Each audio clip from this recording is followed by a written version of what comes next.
Channel 2S is brought to you by New Type HQ. Get your kits and supplies at the link in the description below. Hello and welcome everyone tonight to Channel 2S. I am your host, Second Soundwave, and today we'll be looking at the Next Phase hobby event for 2022 winter. There's going to be some Gunpla, there's going to be some 30-minute missions. So we're going to start off tonight with a couple kits that we'd already seen announced before at a previous event, but now we have some more detailed official images of them. First off here, the SD Cross Silhouette Tornado Gundam.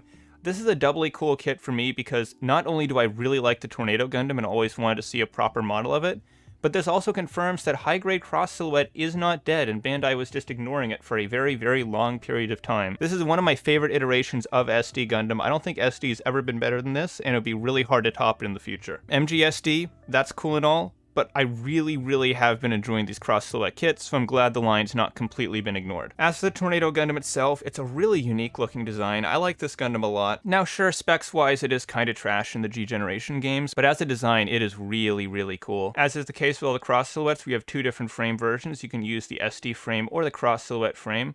I love the way it looks with those Cross Silhouette style eyes. These proportions, the style of articulation, works perfectly for the G-Generation games. And as that's the way that I'm most familiar with this design, I'm definitely going to be displaying mine like this. Appears to have some degree of articulation on the backpack, which is not particularly surprising. SD Cross Silhouettes tend to be fairly detailed in that regard. Although I will say I don't remember the Tornado Gundam having a double-bladed beam saber like that. We do got the Gatling guns underneath the arms, looking cool. I'm going to need to auto-translate this real quick because it looks like it says that both frames are included. And if they are, then yeah, this thing's going to be an instant buy, because one of the annoying things about Cross Silhouette kits is that because a lot of the models don't include the frames, a lot of times stores will be sold out of the frames, and you have to just get the kit on its own, or you have to just stock up on frames on their own when you see them in stock. There's not a lot of times where you actually see both of them in stock at the same time, so if you want to display your kits in Cross Silhouette form, which I imagine a lot of people would, it can be kind of annoying to actually find both of them in the same place at the same time. So if they are including both frames with this kit, that is really nice. Two types of frames are included. Okay, so it has both frames. I also realize now, in retrospect, that I probably could have figured that out just off the fact that this frame looks like it's in a new color that I don't think they've released separately before, so that kind of clues you in as well. I think it says a lot about the current state of Gunpla that the retail kit that I'm most looking forward to is an SD Gundam. So another kit that we've seen before that we're getting some more kind of high quality images of. I believe we just saw this as a prototype before, now we got like proper full official images of the Kukuru's Dones Island movie version of the Guncannon. Now this is effectively a standard Origin Guncannon. It's using the same mold as the Guncannon prototypes we saw in earlier Gundam the Origin kits, however now it is in its full classic 0079 form. Now I was initially not sure this was really a necessary kit since we do have the revived Guncannon. That's a pretty darn good high grade, but this guy takes it to the next level by giving you a ton of accessories and overall having that extra level of polish and quality you can expect from an Origin kit. And as someone who doesn't have a high grade Guncannon yet, I am definitely going to be picking this up to go alongside my many RX-78s, and I'm probably going to grab an old high-grade gun tank to go with him. So front and back, kit's looking pretty great. The backpack here is a little different than the classic 0079 Guncannon design. I think I like it though, it's got more of a modernized look to it. Looks like we got some kind of hydraulics here under the gun, so those are going to probably articulate pretty nice. I do really like that this version includes both the missile pods and the cannons, which is a detail that I don't believe the HD Revive has. So if you want the Guncannon with the missile pods, this is a great way to get it. It looks like the entire backpack actually separates for the swapping out of the cannons, which is kind of interesting. And it looks like the backpack that comes with the missile pods has more of the classic Guncannon look to it. I was already interested in getting this kit, but the more I see of these pictures, the more it's growing on me. So something a little bit odd that I've seen pointed out about this kit is that there are no normal open hands for it. You get a trigger hand for the gun, and you get closed fists, and that's it.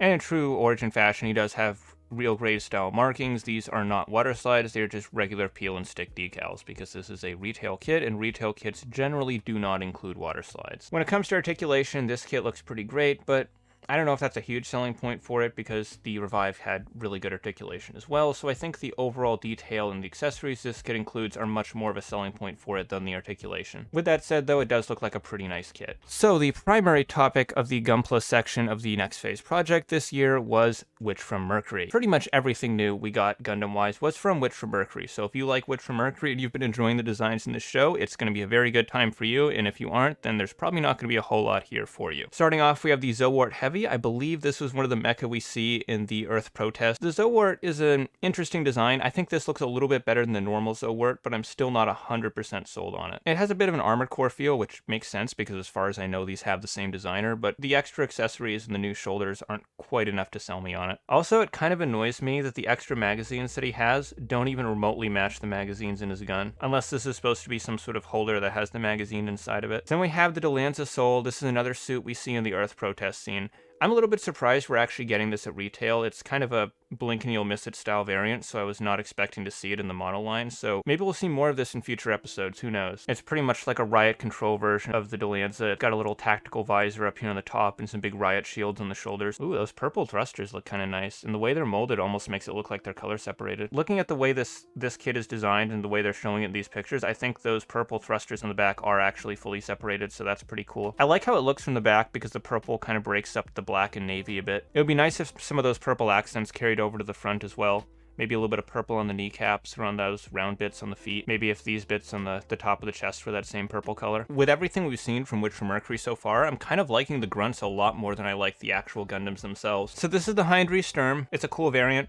I think this was used in the show already. I don't remember exactly what episode. But it's another Epicawa design. I think it looks not quite as cool as the Michaelis, but definitely has that same sort of feel to it. I mean, there's not much else I can say about it. It looks neat. It's got that same, basic snap together, clip joint construction as a lot of the other Witcher Mercury kits, so I'm not really super enthused to build one of these, but it's a decent looking design. Now, out of all the kits we'll be looking at today from Witcher Mercury, my favorite has to be the Demi Barding. I was not 100% sold on the Demi Trainer, but I love the way this variant looks. The big shoulders look awesome. I love the backpack. I love the more armored look. I like the head. I just now realized it has the Choo Choo Demi Trainer style head on the backpack, which is kind of funny. I'm wondering how that's going to work out. And yeah, overall, I think this is a really awesome looking kit. Out of all the Witcher Mercury kits, I think this is one of very few, if any, that has 100% sold me just based off the design alone. Just this kit existing on its own has sold me on it, and that's something that has not happened very much in Witcher Mercury so far. I think what helps is just how bulky and substantial it feels. Like, I'm sure it's going to use the same cheapo construction as the other Witcher Mercury kits, just the fact that there's so much stuff on it makes it feel a little bit less cheap. 2,000 yen, okay, so it's a little bit more on the expensive side, coming out in May. There's definitely other kits I want from Witcher Mercury, like the Garibaldi and the Michaelis, but that's less so based off the design and more so a combination of the design plus the way they're used in the show. So then we have the Mystery Unnamed Gundam, and I do really like that Demi that we looked at before. I gotta say, this is a close second, and I'm surprised by that because it's a very unremarkable looking Gundam. It's not a particularly impressive design, but there's something about it that just really appeals to me. It's got a kind of dark, mysterious look to it. The color scheme almost reminds me of the G3 version of the Core Gundam that they did back for Re-Rise. It also kind of feels like some of those prototype mobile suits from Gundam 00. Not the ones that you actually see in the first seasons, but the prototype versions of them that you see in the manga. Stuff like the Estrella, the Rizal, the Pluton.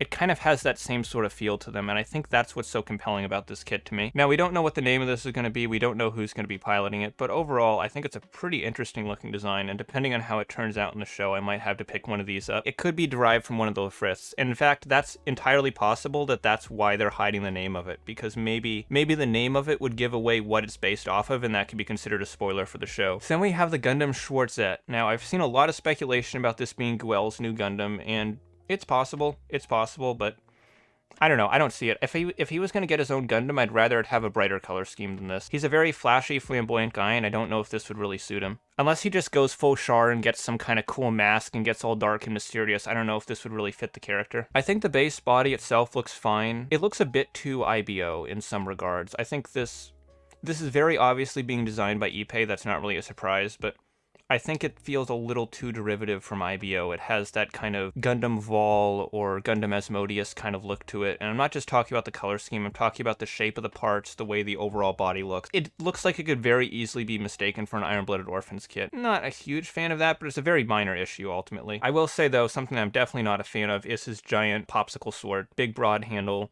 giant thick blade. This does not look like it could cut through literally anything, and I don't see any obvious places for a beam to be emitted out of it, so I'm not sure how it could work as some sort of beam weapon. It kind of reminds me of that thing they do with Transformers sometimes, where they have a giant chunk of vehicle and they don't know what to do with it, so they just turn it into a giant weapon for the figure, even if it makes no sense. But yeah, they're not showing any sort of gimmick for the sword, so I'm sure it does have something that it does. It looks like there's a seam down the middle here, so it probably splits open, some sort of scissor blade maybe. As it is, I do not think it's a particularly cool looking weapon. So this is the Volpanova from 30-Minute Missions. There's two different versions of it. There's one that turns into an ATV quads type vehicle, and then you have a tank tread version. I think both of these are pretty cool. They're definitely reminiscent of the Demi Trainer. It almost looks like some kind of moon buggy. Cool little transformation with the vehicle bit. A lot of customization options too. Then we got this thing here, which is kind of like the Gundam truck. You can use it as a transporter platform for your different mecha kits. This actually might be a good alternative to the Gundam truck if you don't want to get the old EX model and you want something to display your ARC 78 on. There's a lot of different display options with it. All the panels can flip out and move around and be rearranged. You can also take some of the panels and connect them together to make more of a boxcar type construction if you want to carry a bunch of weapons, or you can also mount one of the hanger pieces on it as well. It's one of those things that's just a cool little accessory to have with your kits, and I really like that aspect of 30-Minute Missions as well, is that they aren't just making cool generic models, they're also making all these interesting accessories and add-ons you can use to enhance your other kits that you own. Probably my favorite of these 30-Minute Missions things we got to talk about today is going to be this weapon pack right here. So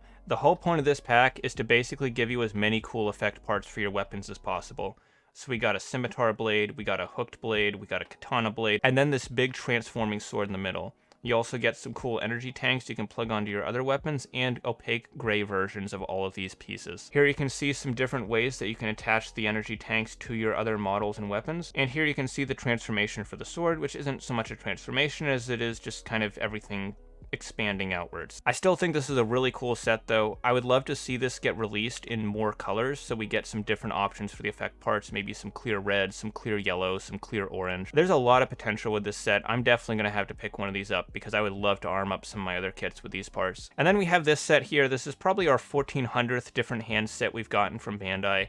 However, I think there's still a use to this one because, much like the Builder's Parts handsets before it, the various Build Fighters and Build Divers handsets we've gotten over the years have actually gotten pretty hard to find as well. So if you can't get your hands on any of those previous handsets we've gotten from Gunpla, this could be a nice alternative to use. Let me actually zoom in on this so you can see it a little bit better. You get some different hand back options. You get all the different hand options you need, from closed fist to pointing hands to weapon holding hands at a slant to even trigger hands. I'm sure in another 5 years they'll come out with another hand set that's basically exactly the same when they stop reprinting this one. Thanks for watching this video, guys. If you enjoyed it, don't forget to leave a like. This video was recorded from one of my live streams. I usually try to stream around 4 o'clock in the afternoon till 6 or 7 in the evening Eastern Standard Time. If you want to make sure you don't miss the next stream or any future videos I upload, don't forget to subscribe and turn on the notification bell. I'd like to also extend a thank you to my patrons for helping make this channel possible, and a special thank you to my Master Grade tier patrons like Yank. If you want to join the Patreon yourself, you will gain access to cool features like full archives of past streams and early access to some new videos. Thanks again for watching, and as always, I'm your host, Second Soundwave, and I'll see you next time.